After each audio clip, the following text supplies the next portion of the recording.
안녕하세요. 결혼한 지 10년째 이혼하게 된 40대 주부입니다. 다들 코로나 때문에 고생이 많으실 텐데요. 저도 그놈의 코로나 때문에 이혼을 결심하게 되었습니다. 하지만 이혼한 전 남편이 그리워져서 이렇게 사연글을 보내게 되었습니다. 이혼해놓고 무슨 말을 하나 싶으실 겁니다. 제가 남편을 불쌍하게 여기고 딱하게 여기는 이유를 말씀드리려면 저희 부부가 이제 막 아이를 가졌을 때부터 아셔야 됩니다. 신혼여행을 갔을 때 아이를 가지게 되었는데 남편이 다짜고짜 시어머니와 같이 살자는 거 있죠. 친정엄마랑 같이 사는 거 반대할 땐 언제고 막무가내로 어머님을 데리고 와서 어이가 없었습니다. 저희 남편이 장남도 아니고 큰형이 있는데도 자기가 굳이 모시겠다고 하더라고요. 하지만 어머님이 낙상사고로 잘 걷지 못하는 모습을 보니 어쩌질 못했습니다. 시어머니 성격도 보통이 아니라서 면전에서 대놓고 같이 살기 어려울 것 같다고 말도 못했죠. 시어머니와 8년을 같이 살면서 돌아가실 때까지 어려워했지만 그때는 나이가 어려서 어머님께 대들지도 못했었거든요. 아들 하나를 키우면서 또 어머님도 돌봐드리며 힘겹게 살아가고 있었는데요. 시어머니 눈치를 보면서 사느라 조금 힘들었지만 남편이 제 편을 들어주니 괜찮았습니다. 하지만 한 번씩 고비가 찾아오더라고요. 어느 날 어머님께서 병문안을 다녀왔다며 치매 이야기를 꺼내시더라고요. 야야, 내가 만약에 치매에 걸리면은 요양원에 집어넣을 거냐? 응? 어렸을 때 친하게 지내던 애가 치매에 걸려서 잠깐 얼굴 보고 오는 길인데 세상에 어떻게 그런 곳에서 지내는지 모르겠더라. 나는 그런데 안 보낼 거지? 그럼요, 어머님. 절대 안 보내야죠. 설마 지금까지 잘 모시고 살고 있는데 어머님 치매 걸렸다고 요양원에 보내겠어요? 치매 노인이라니.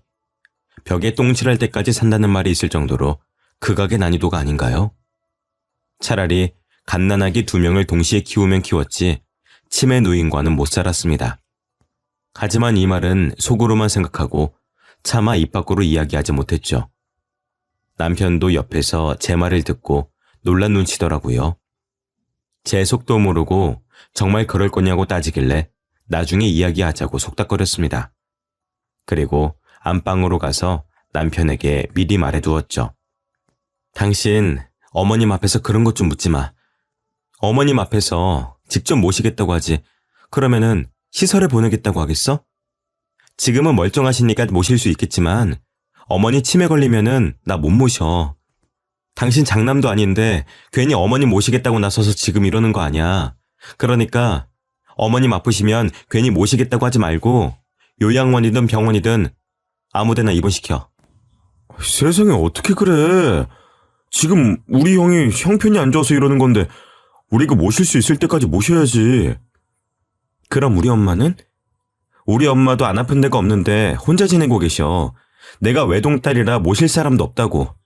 근데 당신이 결혼하자마자 데려와서 이러는 거 아니야. 신혼 때 시어머니 모시는 거 협의도 안 해놓고 끝까지 이럴 거야? 장모님이랑 우리 엄마는 다르지. 우리 엄마가 더 심각하니까 이러는 거 아니야. 우리 엄마 앞에서는 효녀인 척 가증스럽게 연기해놓고 이러기야? 나 참 어이가 없어서. 남편이 버럭 소리를 질러놓고 나가버리길래 속에서 열불이 났죠. 자기 엄마만 엄마인가요? 우리 엄마가 치매에 걸리면 어떻게 해야 하나 고민될 정도인데 어떻게 피도 안 섞인 노인네 똥기저귀를 갈아주면서 살겠습니까? 남편은 친정엄마 똥기저귀를 갈아줄 수 있을까 하는 마음이 들어서 짜증이 났죠. 이러다 남편과 싸울 것 같아서 안방에 계속 남아있었는데 어머님께서 문을 벌컥 열고 들어오셨습니다. 내 아들한테 다 들었다. 네가 치매 걸려도 절대 못 모시고 산다고 했다며? 시설에 보내버리라는 말을 어떻게 그렇게 쉽게 하니? 내 앞에서는 친정엄마 같다. 딸처럼 생각해달라. 별소리를 다 하더만. 네? 갑자기 들어오셔서 무슨 말씀하시는 거예요? 진짜로 저희 남편이 다 말했다고요? 너 모르는 척 시침이 떼지 마라. 속으로 음흉한 생각하고 있었으면서 감히 나를 속여? 여보, 이리 들어와 봐. 어머님한테 도대체 무슨 말을 한 거야? 우리 아들은 왜 부르니? 나한테 탈탈 털릴 것 같아서 부르는 게야? 그러니까 뒤에서 음흉한 짓을 하지를 말든가. 어머님, 음흉한 짓이라뇨. 제발 제 입장도 좀 생각해 주세요. 저희 엄마도 지금 몸이 안 좋으세요. 결혼할 때 친정이랑 합가하는 거 반대하셔놓고 지금 뭐라고 하시는 거예요? 어머님만 소중하세요? 저희 엄마 모시고 저도 같이 살고 싶다고요. 그래. 네 말대로 내가 시설에 들어가마. 나 치매니까 들어가겠다고. 가증스러운 년. 얼마나 내가 보기 싫었을까. 너 같은 년이랑 같이 사니까 내가 저주받은 거 아니야. 멀쩡하던 내가 다 치매에 걸리는 거 보니까 네가 나 볼 때마다 속으로 별의별 주문을 다 외우고 저주를 퍼부었나 보다. 네? 지금 그게 무슨 말씀이세요? 어머님이 치매에 걸리셨다고요? 그래. 내가 시설에 보낼 치매 노인이 나다. 왜? 못 믿겠어? 얘다. 이거 봐라. 내 치매 진단서다. 어머님이 던진 진단서를 살펴보니 정말로 치매가 맞았습니다. 병문안을 간다고 나선 게 요즘 따라 깜빡깜빡하는 게 이상해 치매 검사를 받으러 간 거라고 하시더라고요. 그런데 정말로 치매 초기 진단을 받고 충격을 받으셨다고 합니다. 저는 어머님이 치매에 걸린 줄도 모르고 남편에게 한 말인데 남편은 그걸 그대로 일러바친 거였죠. 시어머니의 치매 진단을 남편이 저보다 먼저 알았는지 놀라지도 않더라고요. 둘이서 일부러 제 속마음을 떠보고 테스트한 것이었습니다. 정말 배신감이 느껴졌지만 저는 변명할 수밖에 없었는데요. 저는 진짜로 어머님이 치매에 걸리신 줄 몰랐어요. 저도 사는 게 힘들어서 나온 말인데 설마 진짜로 어머님 시설에 집어넣겠어요? 그러니까 마음 푸세요. 그럴 일 없을 거예요. 가증스러운 년. 내가 네 말을 믿을 것 같아? 이래놓고 뒤에서 내 아들 달달 볶으면서 요양원에 보내라고 시키겠지. 어머님, 그럴 일 없다니까요. 왜 제 말을 안 믿어주세요? 됐어. 그만해라. 너 같은 것이랑 말싸움할 생각 없어. 시어머니가 집을 획 나가버리길래 남편을 붙잡고 하소연했습니다.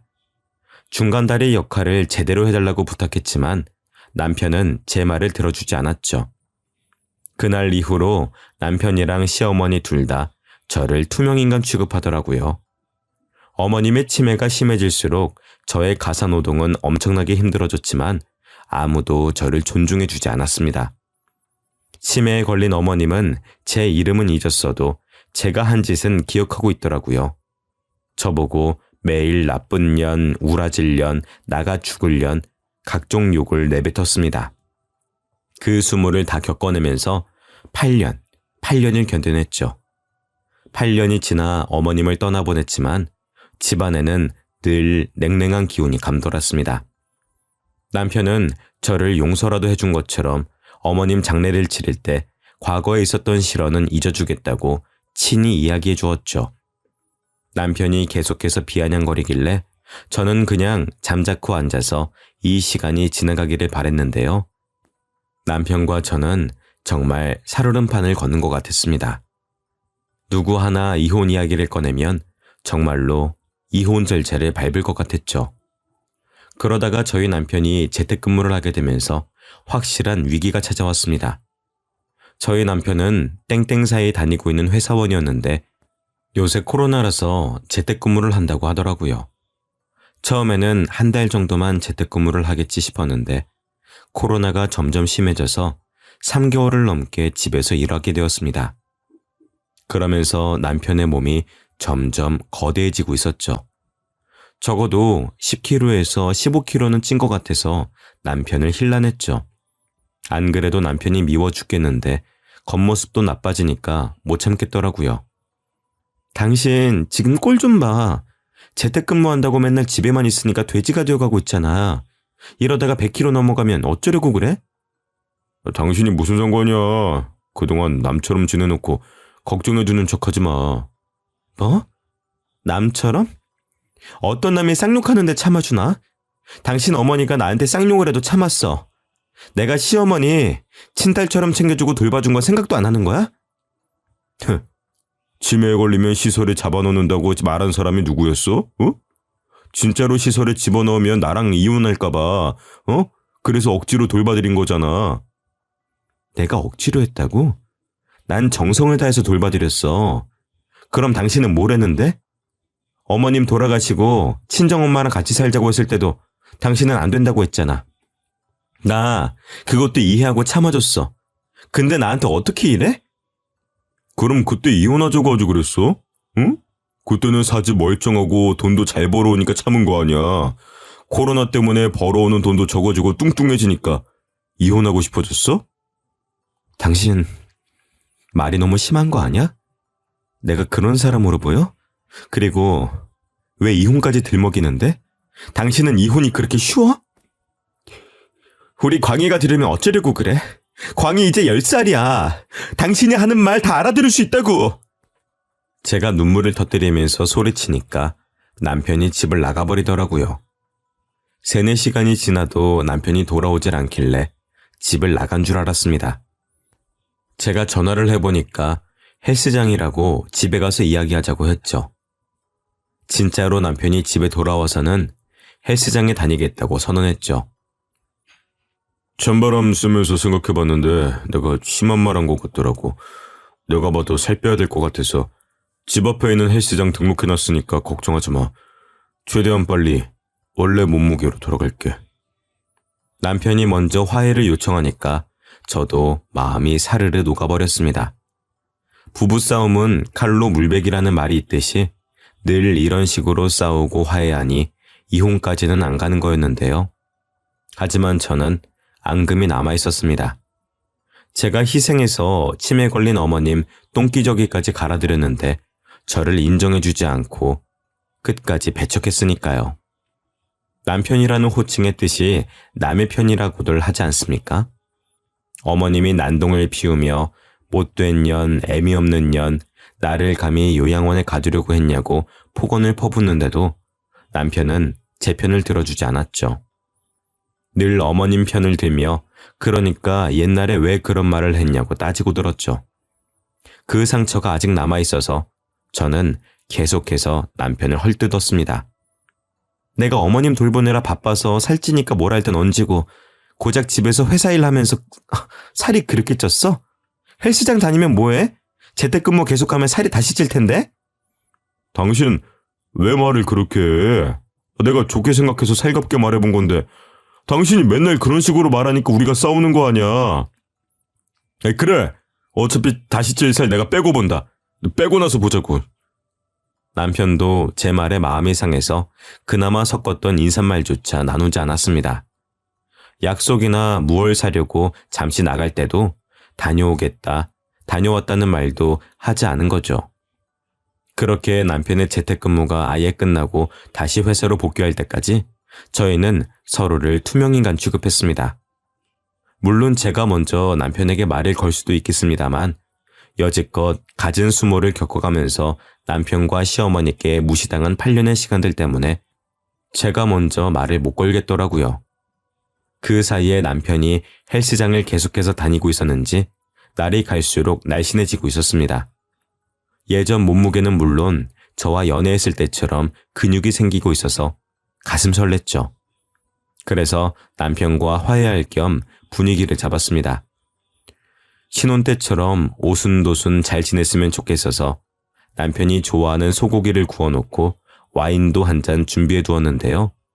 모처럼 예쁜 원피스도 입고 퇴근하고 돌아오는 남편을 맞이했습니다. 그런데 남편이 저를 보자마자 시큰둥한 표정으로 방으로 들어가더라고요.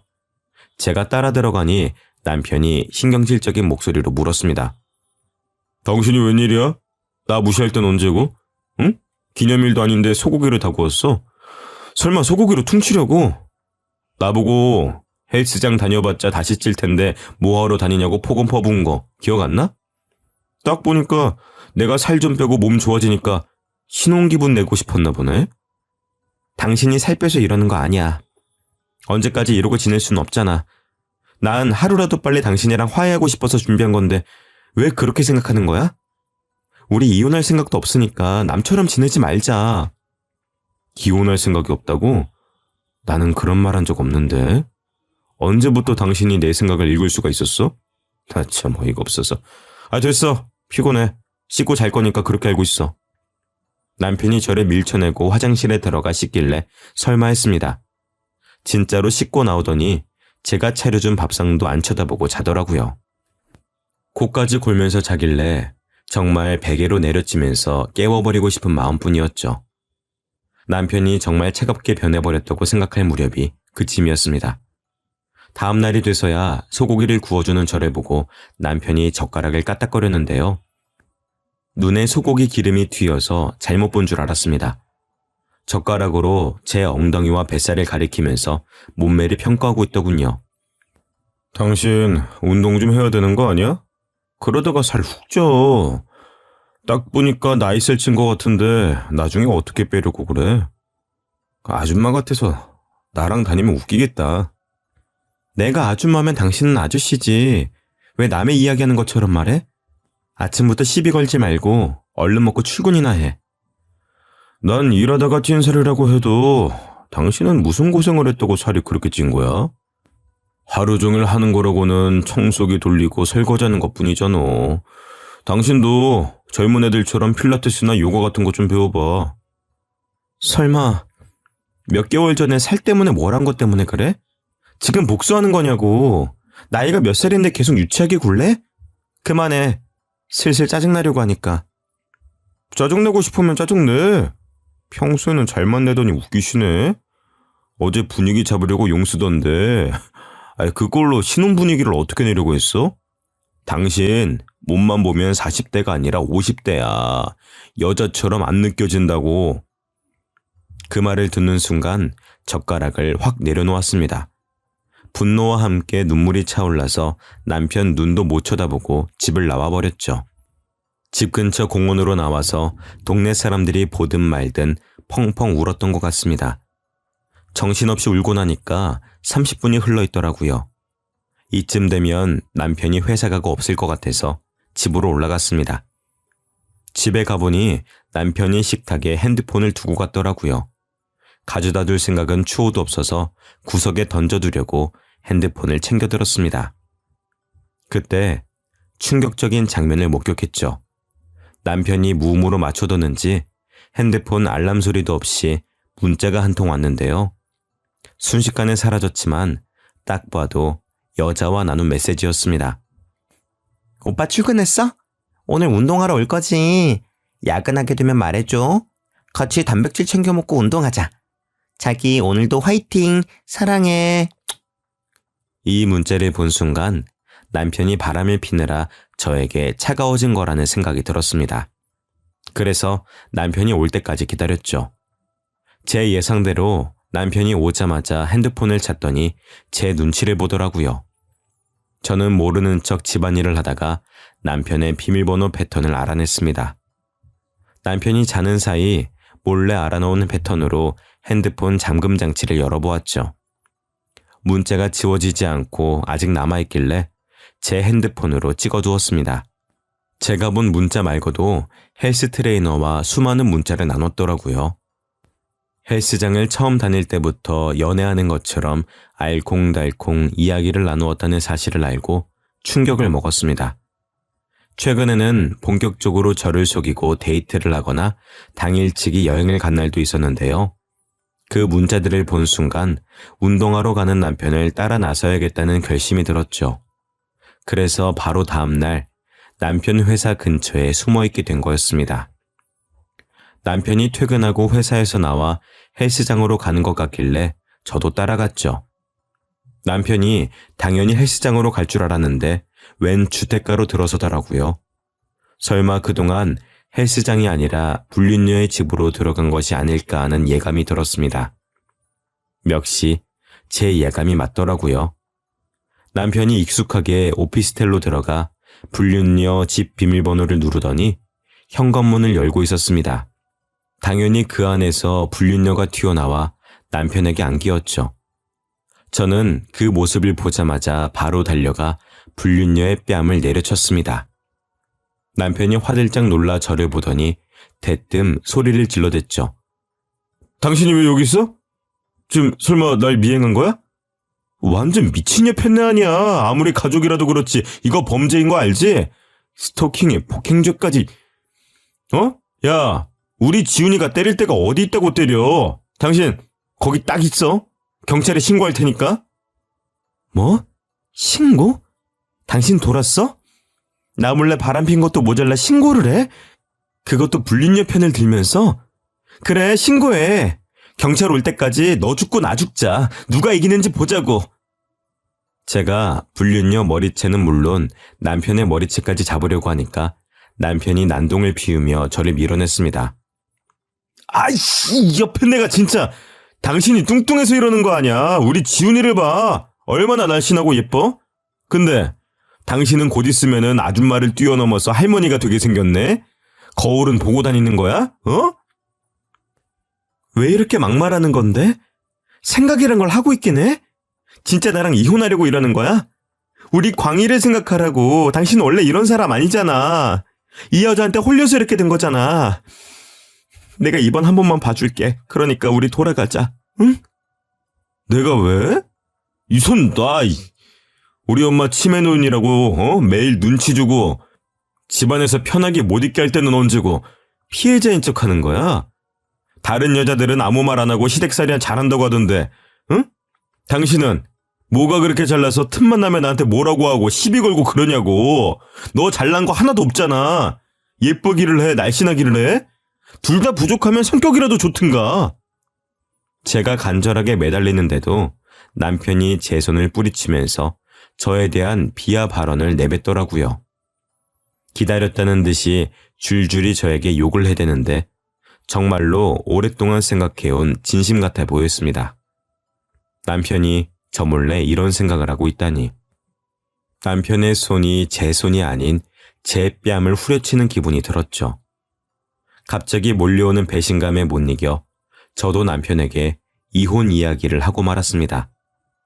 아, 그러셨어? 당신만 힘들고 불편했다 이거지?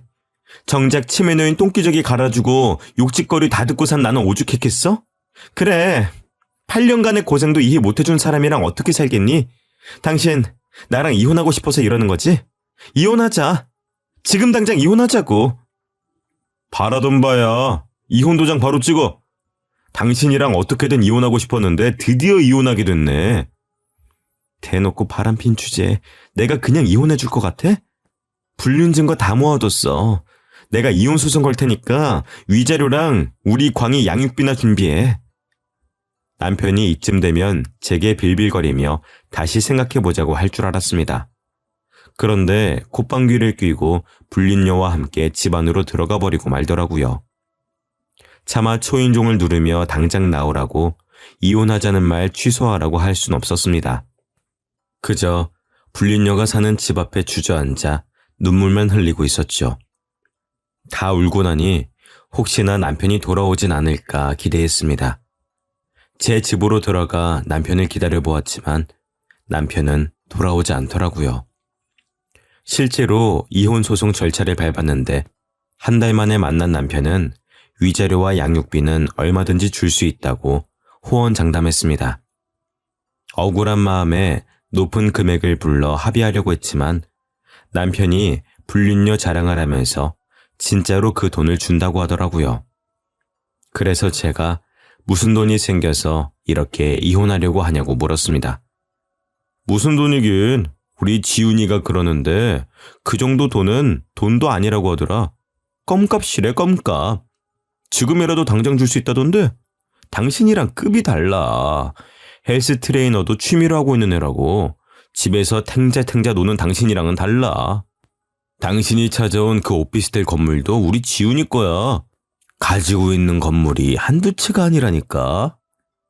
그래, 너 잘났다. 양육비랑 위자료 못 준다고 하면 바로 고소할 거니까 그렇게 알고 있어. 당신이야말로 나중에 더 달라고 빌빌거리지 마. 추억에 굴지 말라고. 남편이 이혼 후에도 저를 비웃으며 약 올릴 줄은 몰랐습니다. 뭘 믿고 이렇게 당당하나 싶었는데 불륜녀 재력을 믿고 있더라고요. 불륜녀 집안 자체가 부자로 이름난 집안이라 기세등등해진 것 같았습니다. 회사도 그만두고 불륜녀랑 결혼 준비를 하며 해외여행도 다니고 있었죠. 저는 정말 알고 싶지 않았지만 저랑 이혼 소송 중이거나 소송이 끝난 후에 광희를 보러 올 때마다 불륜녀 자랑을 그렇게 해댔습니다. 우리 지은이가 결혼식 올리기 전에 하와이로 여행 가지. 그러면서 신혼여행은 프랑스로 가자고 하는 거 있지. 돈이 너무 많으니까 가성비는 걱정할 필요도 없더라. 하고 싶은 대로 다 할 수 있어서 너무 좋아. 우리 지훈이랑 결혼하면은 청첩장 줄게. 너도 그 와가지고 호화 결혼식이 뭔지 좀 구경해. 축의금은 안 줘도 돼. 장인어른이 워낙 부자라서 그런 거 안 받겠대요. 광희야, 학원 갈 시간이라고? 엄마가 데려다 줄 테니까 가자. 뻔뻔하게도 불륜녀랑 결혼하면 청첩장도 준다고 하길래 못 들은 척 무시했죠. 제 아들도 남편이랑 있는 걸 불편해할 정도로 언행이 심해졌습니다. 나이를 뻘로 먹는지 생각하는 뇌가 없는 것 같았죠. 자기가 하는 말 때문에 아이가 어떻게 변해가는지 모르고 있었습니다. 저는 남편이 불륜녀에게 홀려서 머리가 어떻게 되어버린 줄 알았는데요.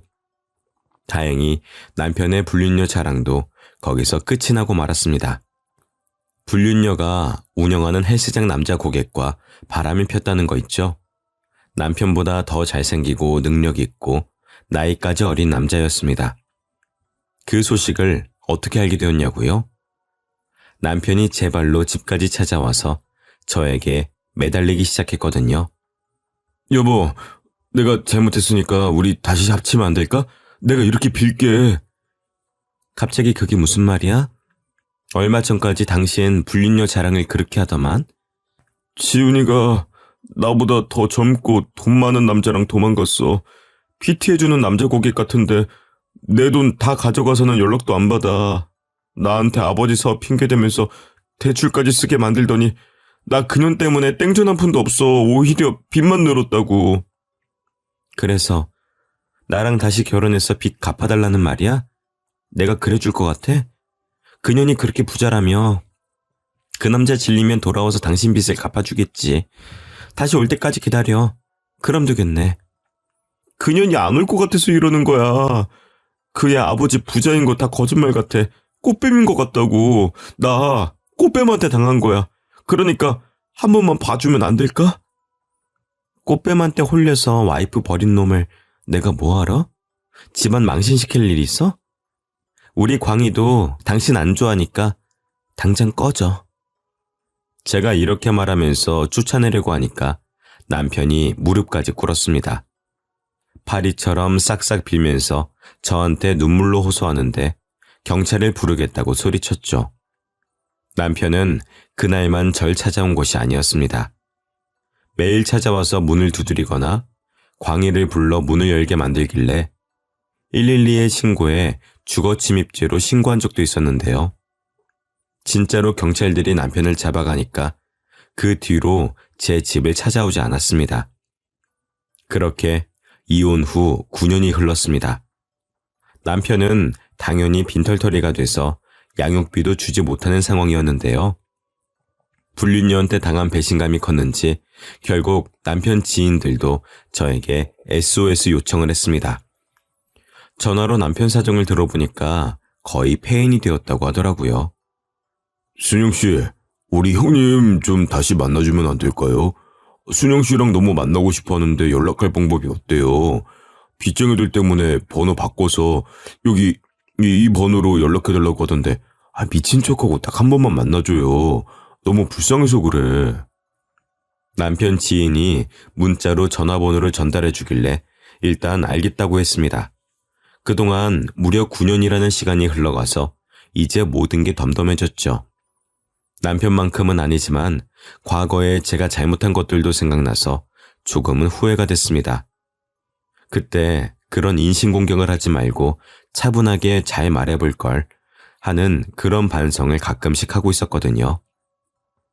이런 후회는 둘째치고 남편이 지금은 어떻게 지내고 있는지 궁금하기도 했습니다. 그래서 남편 지인이 준 전화번호로 전화를 걸어보았죠. 제가 여보세요라는 말과 함께 나 순영이야 라고 말하니까 잠시 침묵이 흘렀습니다. 침묵을 깬 사람은 남편이었죠. 순영아, 오랜만이다. 제철이한테는 내 이야기 들었어? 너한테 더 하고 싶은 이야기가 있는데 잠깐만 얼굴 좀 볼 수 있을까? 오랜만에 밥 한 끼 하자. 우리가 만나서 할 이야기가 있을까? 너는 없을지 몰라도 나는 있어. 광희도 보고 싶고 나도 양육비 주려고 노력할 테니까 한 번만 기회 주라. 남편이 이렇게까지 간곡하게 나오는데 어쩌겠나요? 남편이 만나자는 약속을 잡으려고 하길래 알겠다고 했습니다. 내일 오후 5시 제 집 근처에서 만나자고 하길래 한숨도 못 잤습니다. 불편한 자리가 될 것 같아서 긴장이 되더라고요. 그렇게 다음날 오후 5시가 되어 집 근처 카페로 가니 남편이 먼저 앉아 있었습니다. 정말 몰라보겠더라고요. 제가 살쪘다고 구박했을 때보다 더 쪄서는 100kg은 되어 보였습니다. 처음에 긴가민가해서 조심스럽게 자리에 앉으니 남편이 멋쩍게 웃어 보이며 말했습니다. 너무 변해서 못 알아보겠지. 잘 보일 사람도 없고 일하고 퇴근하고 술 한잔하면서 살다 보니까 이렇게 됐어. 일은 하고 있었던 거야? 제철 씨한테 다 들었어. 거의 폐인처럼 살고 있다며. 집에 틀어박혀서 술만 먹고 사는 거 아니지? 일은 하고 있어. 그냥 음식 배달 업체에서 일하고 있는데 벌이가 안 좋네. 배달 일을 한다고? 재혼한다고 회사 그만둔 뒤로 다시 취직 안 한 거야? 다시 취직했는데 해고당해서 1년 전부터 배달하고 있었어. 오토바이도 탈 줄 모르면서 무슨 배달을 한다고 그래? 요즘 비도 많이 오고 오토바이 사고 많이 나던데 당신도 조심해. 제가 사고 걱정을 하기 무섭게 남편이 긴 바지를 걷어올려 다친 상처를 보여주었습니다. 딱 봐도 아스팔트 바닥을 그대로 긁은 듯 험악한 상처가 무릎에 나 있더라고요. 병원에 갈 만큼 심각한 상처인데 응급처치를 안 하고 참고 산 것 같았습니다. 제가 그 상처를 보고 놀라니까 남편이 아무렇지 않은 척 어깨를 으쓱거렸죠. 안 그래도 오토바이 타다가 넘어져서 이렇게 상처 나는데 뭘. 며칠 지나면 괜찮아질 거야. 이러지 말고 나랑 같이 병원 가자. 엄청 아플 것 같은데 어떻게 이러고 살았어? 아니야, 우리 광희 양육비 줄 돈도 없는데 무슨 병원이야. 침 바르면 다 나아. 내가 병원비 내줄게. 그러니까 가자. 응? 병원비 말고 나랑 밥 먹어주면 안 될까? 당신이랑 술 한잔하면서 그동안 어떻게 지냈는지 듣고 싶은데. 광희는 잘 지내? 갑자기 보자고 하면 싫어하려나? 광희한테 한번 물어볼게. 광희 요즘 사춘기라서 예민하거든. 당신 만난다는 말 할진 모르겠다. 그렇구나. 역시 나 만나기 싫어하겠지? 나 같아도 안 만날 것 같긴 하다. 남편의 이런 모습을 보니 측은한 마음이 들더라고요. 저는 남편과 이혼하고 필라테스를 배워서 제 집 근처에 필라테스 센터도 세우게 되었습니다. 이제 자리 잡아서 돈도 여유 있게 벌고 20대 때보다 더 멋져졌다는 소리도 듣는걸요. 그만큼 몸매도 탄력이 있어졌는데 남편은 저랑 반대가 되어가는 것 같았습니다. 제 아들 광희조차 전교 1등을 연이어 기록하며 담임 선생님들조차 서울대를 목표로 하자는 이야기가 나오고 있는데 남편은 날이 갈수록 불쌍하게 사는 것 같아서 눈물이 날 뻔했죠. 행여나 눈물을 흘릴까 억지로 웃어 보이며 남편을 얼른 일으켜 세웠습니다. 그래, 당신 말대로 밥부터 먹자. 우리 소고기에 술 한잔 하자. 내가 쏠게. 소고기는 무슨 소고기야. 삼겹살 먹자. 당신 소고기 좋아하잖아. 입맛 바뀌었어. 오랫동안 소고기 안 먹으니까 냄새나고 뻣뻣하게 싫더라. 돼지고기는 많이 먹을 수 있으니까 그거 먹으러 가자고. 소고기 많이 시켜. 그 정도는 사줄 수 있어. 제가 호의적으로 나오니까 남편 얼굴이 눈에 띄게 밝아지더라고요. 아무리 미워도 우리 광희 아버지니까 먹고 싶은 만큼 다 사주려고 했습니다.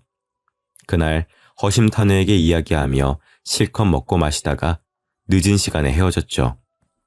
정말 그날이 마지막인 줄도 모르고 나눈 식사와 대화였던 것이죠.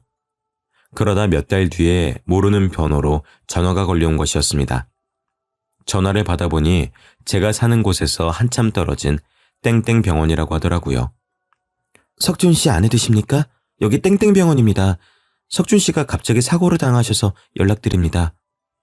네? 저 이혼해서 호적상 아내는 아닌데 무슨 사고 때문에 그러시나요? 이석준 씨가 오토바이 사고로 현재 응급실에 있습니다. 전화번호부에 아내라고 저장되어 있어서 이쪽으로 연락드렸습니다. 배달일 하시다가 빗길에 큰 사고가 나서 바로 수술 들어가야 되는데요. 보호자분 서명이 필요합니다. 알고 보니 남편이 저를 사랑하는 아내라고 저장해 두었던 것이었습니다. 그래서 응급실 간호사가 남편 휴대폰을 뒤져보다가 사랑하는 아내에게 제일 먼저 전화를 걸었던 거죠. 나랑 다시 이어지고 싶은 마음에 몰래 아내라고 저장해 놓은 걸까 싶어서 마음이 먹먹해지고 말았습니다. 그 말을 듣는 순간 남편에 대한 미움보다는 안타까움이 더해졌으니까요. 제 폰에 저장되어 있던 시댁 식구들에게 연락하면서 얼른 병원에 달려가 보았는데요. 땡땡병원 응급실에 도착하자마자 멀리서 CPR을 하고 있는 의사가 보였습니다. 가까이 가보니 오토바이 헬멧이 보였고 간호사들이 움직이면서 가려져 있던 전 남편의 얼굴이 보였죠. 전 남편의 얼굴을 확인한 지 몇 분이 채 지나지 않아 심정지 소리가 들렸습니다. 삐 하는 소리와 함께 남편이 세상을 떠났고 이혼한 사이였지만 왠지 모르게 눈에서 눈물이 주르륵 흘러내렸죠. 예정과 저를 아내라고 저장해둔 남편의 마음이 느껴져서 눈물을 흘리다 못해 통곡을 하고 말았는데요. 시댁 식구들이 그제야 도착해서는 저를 꼭 안아주더라고요. 정신을 차리고 안아준 이의 얼굴을 보니 남편의 여동생이 절 끌어안고 있었습니다. 허니, 울지 마. 나 누군지 알아보겠어? 나 석준이 오빠 여동생 석희잖아. 진짜 오랜만이다. 오빠 죽고 나서야 이렇게 보게 되네. 내가 정말 미안해. 오빠가 여자한테 홀려서 큰 죄를 졌어. 석희야, 나 어쩌면 좋아. 바람 펴서 다른 여자랑 도망간 놈 뭐가 좋다고 이렇게 눈물이 나오는지 모르겠어. 안 죽었으면 좋았을 텐데 끝까지 나쁜 놈으로 남지. 뭐가 급하다고. 제가 오열하면서 땅을 치니까 신우이가 같이 눈물을 흘려주었습니다. 이혼해서 남이 되었지만 한때는 가족이라고 명절 때마다 만나고 서로를 챙겨주던 사이였으니까요. 이렇게 헤어져서는 안 될 것 같더라고요. 그래서 남편 장례도 제가 챙기고 상주 노릇도 제가 했습니다. 그렇게 남편을 떠나보내고 어느덧 3년이 지났습니다. 시간이 참 빠른 것 같습니다. 시댁 식구들이랑은 지금도 연락하며 지내면서 가족처럼 만나고 있는데요. 제가 비혼을 결심한 뒤로 시댁이 생길 일이 없을 것 같아서 신우이와 신우이 가족들을 영원히 제 시댁 식구로 남겨두려고 합니다. 신우이와 이혼 전보다 더 가깝게 지낸 탓일까요? 요즘 따라 신우이 가족이 된 기분이 듭니다. 여자 하나 잘못 만나 모든 걸 잃어버린 것도 모자라 목숨까지 빼앗긴 제 남편을 생각하니 이제는 남편보다는 불륜녀가 더 미워지기 시작했거든요. 남편을 속인 그 불륜녀에 대한 미움과 분노가 속에서 사그라들지 않는데 이런 감정이 맞긴 할까요? 지인들한테 제 속사정을 이야기하니 불쌍하게 생각할 수는 있지만 분노라고까지는 이해하지 못하겠다고 합니다. 여러분들 생각은 어떠신가요? 궁금한 마음에 이렇게 사연글을 적어 보내봅니다.